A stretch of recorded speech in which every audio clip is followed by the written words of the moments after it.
सल्लल्लाहु ताला अला मुहम्मद व अला आलिहि व सहबिहि व बारिक वसल्लम।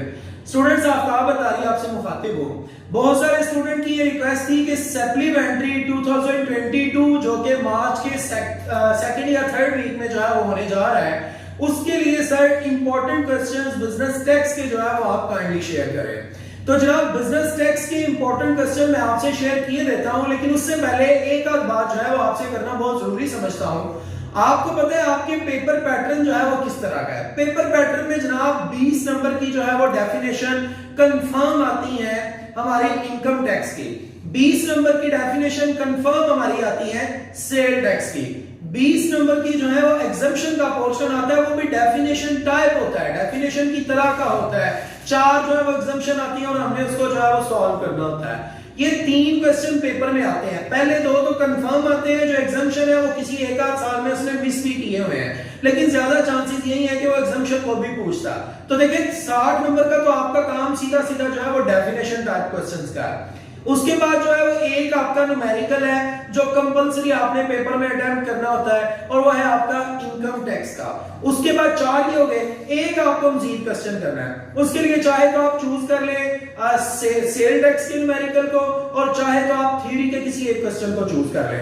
सो मेरी यहाँ पर एडवाइस हमेशा स्टूडेंट को ये होती है कि टैक्स के न्यूमेरिकल के अंदर, चाहे वो इनकम टैक्स का है या सेल टैक्स का है, कोई ना कोई एक आध चीज ऐसी जरूर आ जाती है कि student at the time of attempting paper वो कंफ्यूज हो जाता है कि यार ये पता नहीं इसका टैक्सेबल है कि नहीं है, एग्जेम्प्ट है, क्या मामला है, इसका रेट क्या था। तो बहुत तरह से वो एक स्टूडेंट को जो है वो उस वक्त मुश्किलात का सामना करना पड़ सकता है, जिसलिए स्टूडेंट को हमेशा मैं ये एडवाइस करता हूं कि आप जो इनकम टैक्स का न्यूमेरिकल कंपलसरी है उसको तो जरूर अटेम्प्ट करो, लेकिन जो सेल टैक्स का न्यूमेरिकल है, क्योंकि बात बात ये होता है सिर्फ एक मिस्टेक करने से एग्जामिनर सारा क्वेश्चन गलत कर दे तो उसको कोई चैलेंज नहीं कर सकता। सो उससे बेहतर है कि हम जो है ना उसके मुकाबले में कोई थ्योरी का एक क्वेश्चन चूज कर लें। थ्योरी का एक क्वेश्चन चूज करने से ये फायदा होगा कि आपने जितना लिखा होगा आपके उतने नंबर आपको जरूर मिल जाएंगे, तो इसलिए थ्योरी का एक क्वेश्चन को आप चूज कर लें। सो अभी इसके बाद दूसरी बात जो है वो आपके लिए, एक तो ये हो गया आपके लिए जनाब सबसे पहले तो पेपर का जो फॉर्मेट क्या है, तो कोई ज्यादा बड़ा जो है वो लंबा चौड़ा इसका काम नहीं है, मुख्तसर सा फॉर्मेट है वो मैंने आपसे शेयर कर दिया है। इसके बाद आपके जनाब 20 नंबर का क्योंकि न्यूमेरिकल का पोर्शन होता है इनकम टैक्स का जो कंपलसरी है, 80 नंबर का बाकी पेपर है। स्टूडेंट जब पेपर की तैयारी करता है तो वो 80 नंबरों वाला जो टाइम होता है वो 20 नंबर को न्यूमेरिकल को दे देता है, और जनाब 20 नंबरों के न्यूमेरिकल का जो एक टाइम बनता है तैयारी के दौरान, वो उतना टाइम सिर्फ 80 नंबर के पेपर को देता है। सो ऐसी गलती हरगिज़ मत करें, 80 नंबर के पोर्शन को ज्यादा जो है वो टाइम दें, और जो 20 नंबर का है उसको जो है वो जनाब आप 20 नंबरों जितना टाइम जो है वो दें। तो जनाब इसके बाद आपकी अगली बात है आप इंपॉर्टेंट क्वेश्चंस की, कि इंपॉर्टेंट क्वेश्चंस कौन से हैं। स्टूडेंट इस वक्त ये आपके सामने जो है वो इनकम टैक्स की जो डेफिनेशंस है वो इंपॉर्टेंट पूरी जो है वो लिस्ट मौजूद है। आप इस लिस्ट को चेक करें, जो यहाँ पर इंपॉर्टेंट डेफिनेशंस है, अगर आप इन्हीं डेफिनेशन को कर ले तो आपका इंशाल्लाह ताला आपका ये जो सप्लीमेंट्री एग्जाम है ये मुकम्मल तौर पर जो है वो डेफिनेशन इनकम टैक्स की जो है वो कंप्लीट हो जाएगी। तो आप जनाब इस वक्त पूरी लिस्ट आपके सामने है, आप इसमें चेक कर लें कि 1 बाय 1 आपने तमाम डेफिनेशंस को जो है वो करना है। किसी किस्म का कोई प्रॉब्लम हो, कोई चीज समझने में मुश्किल आ रही हो, तो आप जो है वो मेरे व्हाट्सएप नंबर पर राब्ता करके मुझसे ये कंप्लीट लिस्ट ले भी सकते हैं। इसके बाद स्टूडेंट ये दूसरी हमारे पास लिस्ट है सेल टैक्स की डेफिनेशन। सेल टैक्स का भी क्योंकि पेपर में कंफर्म जो है वो एक क्वेश्चन आता है कि आपने डिफाइन करना है सेल टैक्स की डेफिनेशंस को, उसमें कोई सी 4 डेफिनेशन पूछनी है। तो जनाब आप ये अगर सिर्फ डेफिनेशंस कर लेते हैं तो इंशाल्लाह ताला अल्लाह के घर से बड़ी उम्मीद है कि जनाब इसमें से आपका जो है वो पेपर इजीली अटेम्प्ट हो जाएगा सेल टैक्स की डेफिनेशन का। सेल टैक्स की डेफिनेशन के बाद जो हमारे पास नेक्स्ट वन है वो हमारे पास है जनाब एग्जम्पशंस, कि कौन कौन सी चीजें हैं जो एग्जेम्प्ट है, उसकी भी ये पूरी लिस्ट इस वक्त आपके सामने मौजूद है।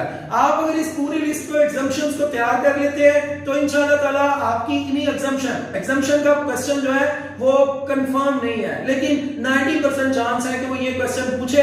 तो आपके सामने ये जो कंप्लीट एक लिस्ट है इसमें से कोई सी 4 एग्जम्पशन आपसे पूछ लेगा।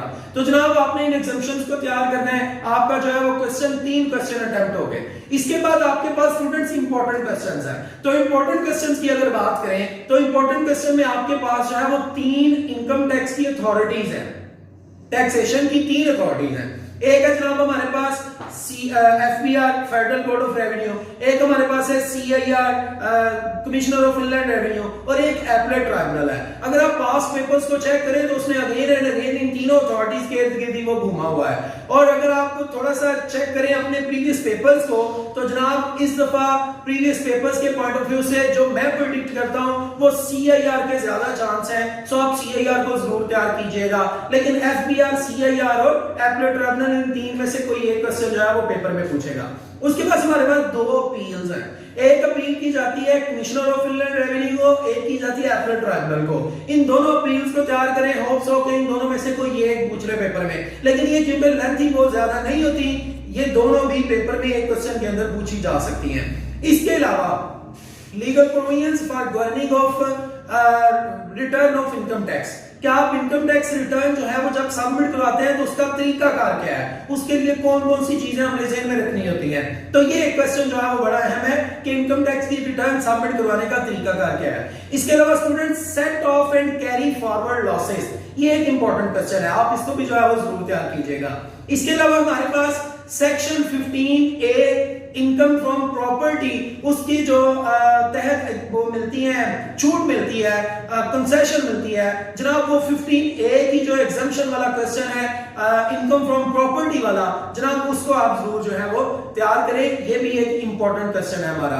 इसके अलावा स्टूडेंट्स हमारे पास जो सैलरीड पर्सन है वो कौन कौन से बेनिफिट को एंजॉय करता है, उन तमाम बेनिफिट्स के ऊपर जो है वो एक क्वेश्चन हमारा बनता है कि जनाब वो जो एंजॉय करता है इसको, अकोमोडेशन को, मेडिकल को, कन्वेंस को, एंटरटेनमेंट अलाउंस को, वो बहुत सारे अलाउंसेस को एंजॉय करता है। तो ये तमाम जो है ये एक क्वेश्चन की सूरत में वो पूछ सकता है what are the benefits enjoyed by a salaried person, और ये उसने क्वेश्चन उसने 2-3 मरतबा पास पेपर्स में पूछा भी हुआ है। आप इसको अगर अच्छे से तैयार कर लेते हैं तो इंशाल्लाह ताला उम्मीद है कि आपका ये काम काफी हद तक क्लियर हो जाएगा। और एक बड़ा अहम क्वेश्चन वो है आपका प्रोविडेंट फंड क्या है और इसकी टाइप्स क्या है, इसकी वर्किंग का तरीका क्या है, इसको आप तैयार करें। एग्रीकल्चरल इनकम को वो हमेशा एग्जम्पशन में पूछता है, लेकिन एग्जम्पशन के साथ साथ अगर वो लॉन्ग क्वेश्चन पूछे तो वो एक लॉन्ग क्वेश्चन भी आपके पेपर में जो है वो आ सकता है। तो ये वीडियो रिकॉर्ड करते हुए हो सकता है कोई एक आध इंपॉर्टेंट क्वेश्चन जेल से स्किप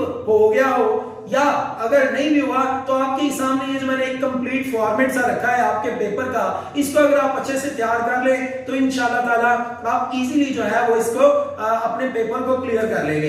एक चीज बेटा हमेशा ज़हन में रखें, जो मैंने जो है वो कुछ स्पीकर से जो है वो सुनी और उसको थोड़ा सा फिर अपने साथ जो है वो प्रैक्टिकल भी किया और वाकई ऐसा हुआ, वो है हमारे माइंडसेट। हमारा माइंडसेट, हम जिस तरह की फीलिंग्स अपने अंदर लेके आते हैं, जो हमारी ख्वाहिश होती है उस तरह के रास्ते हमारा दिमाग जो है वो बनाता है। आप भी इसको ऑब्जर्व कीजिएगा।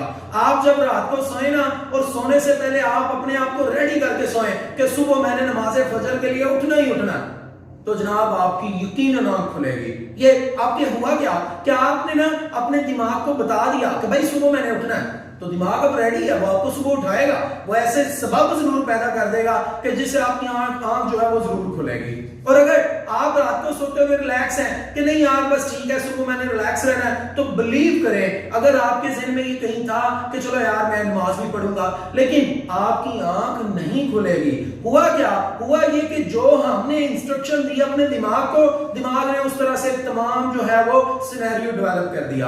आपने कहा यार मैंने सुबह कॉलेज नहीं जाना, तो बिलीव करें सुबह जब आप उठेंगे ना तो आपको कहीं ना कहीं तो पेन हो रही होगी, आपकी आंख जो है वो लेट खुली होगी, आपको 100 मसाइल होंगे। क्या कि जो आपने सोचा था वो दिमाग ने आपके लिए जो है वो असबाब भी पैदा कर दिए। लेकिन जब आप रात को ये तय करके सोए कि जनाब सुबह मैंने उठ के ये काम करना है और सुबह अर्ली मुझे उठना है, तो आपके वो तमाम काम जो है वो यकीनन सुबह जो है वो अच्छे से अंजाम भी पाएंगे और अल्लाह उसके असबाब भी पैदा कर देगा।